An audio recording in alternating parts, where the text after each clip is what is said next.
Pag-uusapan natin ngayon kung anong mga breeds ng manok ang magagandang alagaan. Ang hawak ko ngayon ay si Orochimaru. Isa ko tong Shamo White. So galing tong Cagayan at pinashipping ko to papunta dito sa lugar namin. Unang-unang introduce ko sa inyo ang mga native chickens. Dito sa manukan namin, yung native chickens namin dito is Bisayang manok tsaka Huluwanon. So kinocross namin yung ganong breed, no? Dito sa mga native chickens. Which is mga native chicken din naman, pure native chicken, yung Bisayang manok at saka yung Huluwanon. Bakit nga ba masasabi ko na maganda talaga itong native chicken? Sa totoo lang mga ka-native, no? Sobrang dami naghahanap ng native chickens dahil mas mura yung presyo. At hindi din masyadong high on maintenance dahil itong mga manok na to is native dito sa Pilipinas and nakaka-adapt na sa pabago-bagong panahon dito. At yung kinagandaan dito, hindi maaarte yung mga native chickens. And masarap, no? Maraming umu-order nito para sa mga restaurant or karinderya, no? Para gawing tinola, no? Barbecue.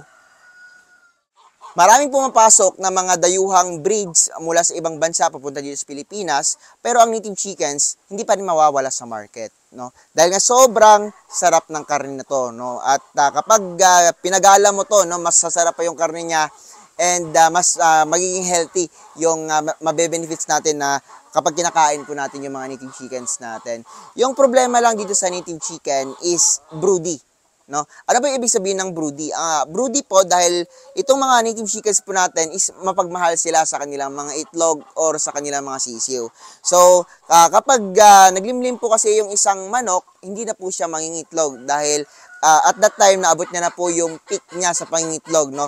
And it means kapag naglimlim po yung manok, it is the time na babantay niya na yung mga itlog niya. And kapag nagbabantay na po siya ng kanyang mga itlog, no, hindi na po siya nagpo-produce ng mga itlog, no. So yun po yung disadvantage dito sa native chickens. Pero kapag sa budget, pamurahan, pasarapan, no, papalakasan ng resistensya, number 1 itong native chicken, no, kasi nga native sila sa Pilipinas. Ang susunod sa pag-uusapan naman natin ay ang Black Australorps. Ang Black Australorps po is native from Australia. Hindi po sila native dito sa Pilipinas. Okay ba yung resistensya nila kahit hindi sila native dito sa Pilipinas? Yes po, no? Maganda po ang resistensya ng Black Australorps. Kahit isearch nyo pa sa Google, kapag heritage yung pag-uusapan, para sa affordable and consumable and sa resistensya, number 1 ang Black Australorps. No? Mas malakas din silang mga itlog kumpara sa ibang heritage na mumurahin like Rhode Island Reds or Barred Plymouth Rock. Dito kasi sa Pilipinas or sa buong mundo, no, merong affordable and consumable na heritage which is yung Black Australorp, Barred Plymouth Rock at saka yung mga Rhode Island Reds. Pero yung number 1 is yung mga Black Australorps. Sa akin lang, no, mas maganda din pong mangitlog itong Black Australorp, malakas talaga, totoo yun.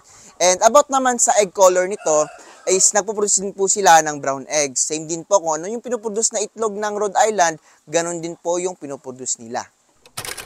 Sa mga Black Australorps din, yung Black Australorps natin dito, no, is purong-purong black yan. At yung kinagandaan sa Black Australorps, mabilog yung katawan at mabigat. So, maganda sa timbangan.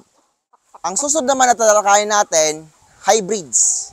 Ang hybrids po, no, marami po klase ng hybrids. Katulad dito, sinanawakan ko ngayon, isa itong Decal Brown F1. So, anak po ito ng pure Rhode Island tsaka pure na White Leghorn. So, kinakalabasan is Decal Brown F1. No? Ito po yung first filial generation. Yan. So, ito pong mga hybrids ay ginagamit for meat and egg production. Mas malakas pong mangitlog ang hybrids no, kumpara po sa pure breeds. Pero paano nga ba masasabi na hybrids yung isang manok? Pag kinross po ang dalawang pure breeds, no, magkaibang breed ng pure breeds like Black Australorp or Rhode Island Red, no, na mga pure, yung anak nila is hybrids po.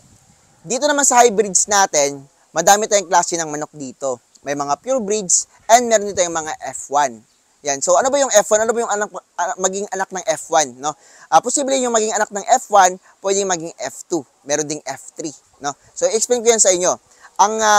Sabi ko kanina, ang F1 ay anak ng dalawang pure breeds, no? Yung unang batch na kanilang yung unang anak nila, no, tinatawag po yan na F1, no? Yung F1 po is anak ng dalawang pure breeds.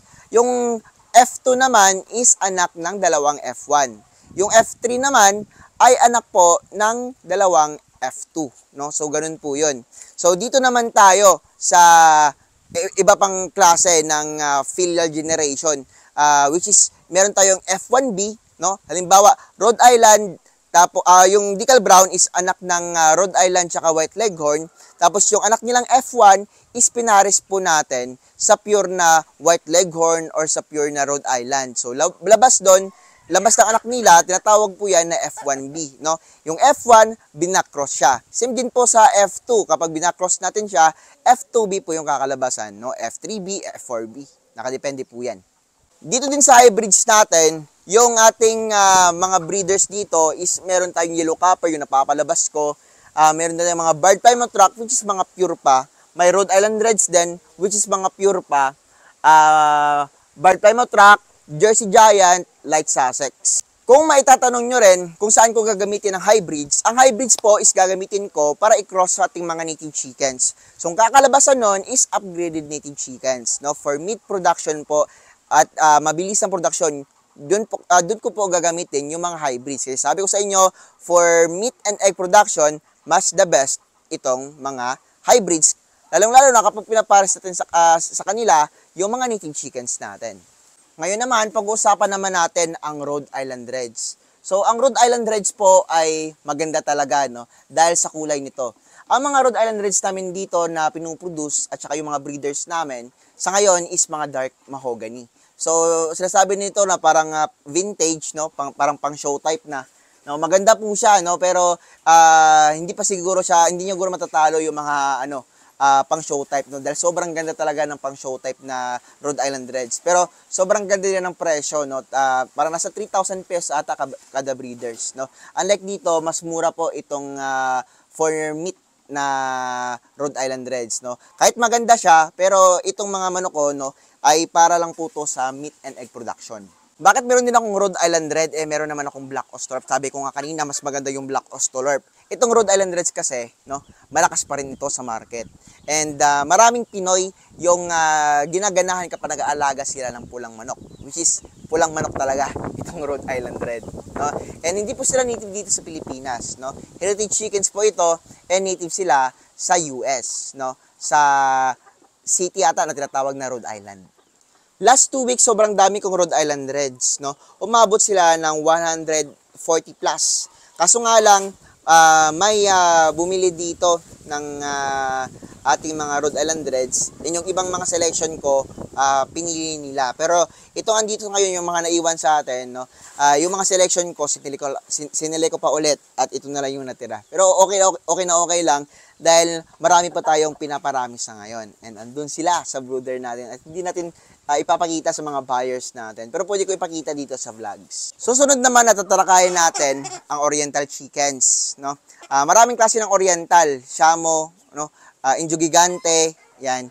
At meron na tayong mga ganon, yan, dito sa manuka natin. So meron sa ngayon yung itong hinawakan ko is Shamo lang po, no? Giant Shamo. Yan, meron din po tayong crossbreed na ng Indio Gigante at saka ng Shamo. And meron din po tayong mga papunta na rin, no, dito. So abang-abangan nyo lang mga pure na Indio Gigante, no, galing sa ibang lugar. Yan.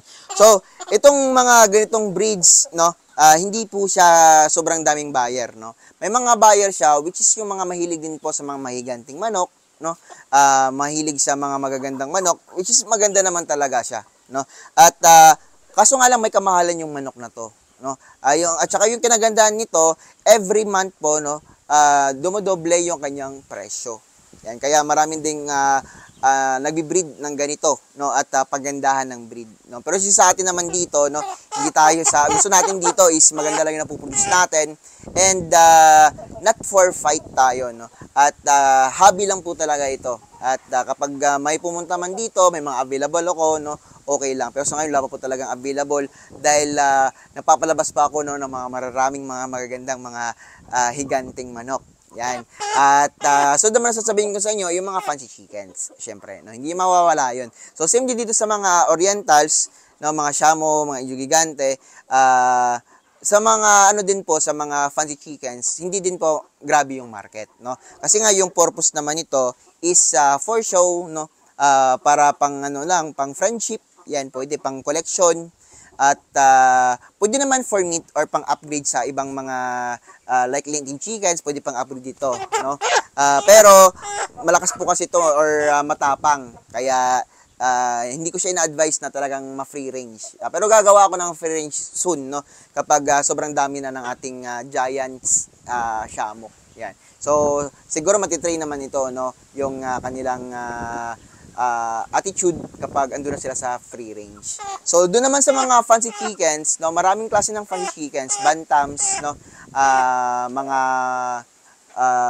cochin ball, DT or dongtao, ay I don't think sa IM Shimani, no, kung saan siya nabilong. Yan. Kasi sa ngayon yung IM Shimani is mahal pa siya. Yan. At pwede siyang pang fancy, pwede din siyang pang meat type. Yan.